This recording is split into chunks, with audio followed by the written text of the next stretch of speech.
I don't know who needs to hear this, but Nolan's Odyssey has more controversy than actual plot points. Elliot Page as a Greek warrior, complete with AI dwarf memes, Viking ships from the Bronze Age with unpaid real-world damages, American accents in ancient Greece, coming back, and Elon Musk screaming shame on Chris Nolan for weeks. Here's the truth about every controversy in Nolan's Odyssey that no one wants to admit. Elon Musk spent multiple months firing off criticism at the Odyssey. His main target, the casting choices he and others slammed as woke, historically inaccurate, culturally off, or pure award season pandering. The whole controversy actually kicked off with some late 2024 rumors. Reports started circulating that Lupita Nyong, a Kenyan-Mexican actress, had been cast as Helen of Troy. That single rumor lit the fuse. Suddenly the internet was flooded with takes claiming the choice ignored classical depictions and prioritized modern politics over authenticity, and was just Hollywood chasing trophies again. Elon Musk kept the pressure on for months. What began as quiet industry whispers quickly became a full-blown online war over who gets to play the legendary Helen of Troy, the figure from the myth whose abduction triggered the Trojan War. In tradition, she is often described in ways emphasizing exceptional beauty. Musk also endorsed or repeated claims that films needed to meet strict racial, sexual orientation quotas, a purported 30% non-white or non-straight cast for the Best Picture award.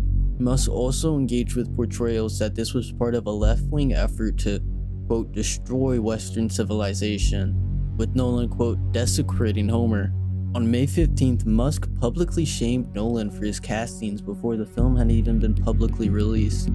The controversy only exploded even wider when casting news hit about Elliot Page. Elliot Page, who is a transgender male, stepped into the role, and the political firestorm immediately intensified. Why?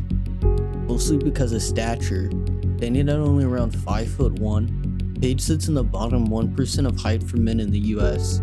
That smaller frame became the flashpoint. Critics jumped on it hard, arguing it simply wasn't accurate or believable for a 5-foot-tall man to be playing a warrior.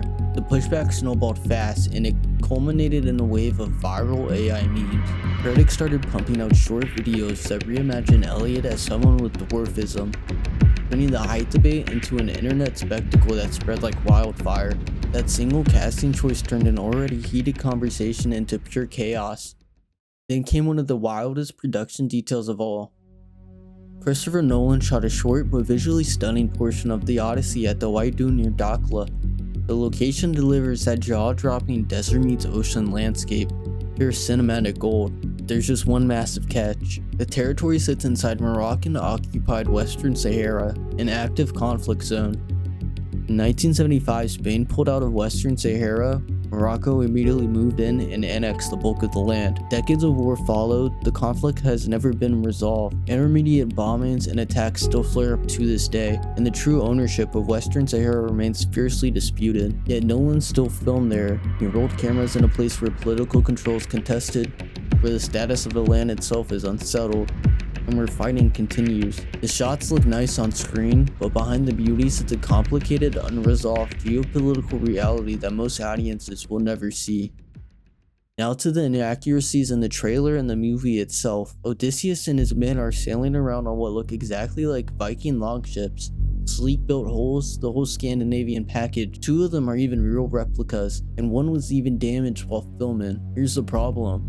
Viking longships didn't exist until 8th or 9th century AD. That's roughly 2,000 years after the Trojan War is supposed to have happened. Mycenaean Greeks in the late Bronze Age used completely different vessels, broader or lower, with different designs and rowing arrangements. Even the armor and helmets are almost just as wild. Agamemnon's black, shiny, contoured helmet looks like something Batman would wear if he had time travel. Nolan claims it's based on black and bronze techniques that may have existed, but it still screams modern superhero more than Bronze Age king. Throw in a few smaller details, the lack of true period texture, the English language, the lack of Greek actors, and you get a film that looks more like a stylish fantasy than any real historical era.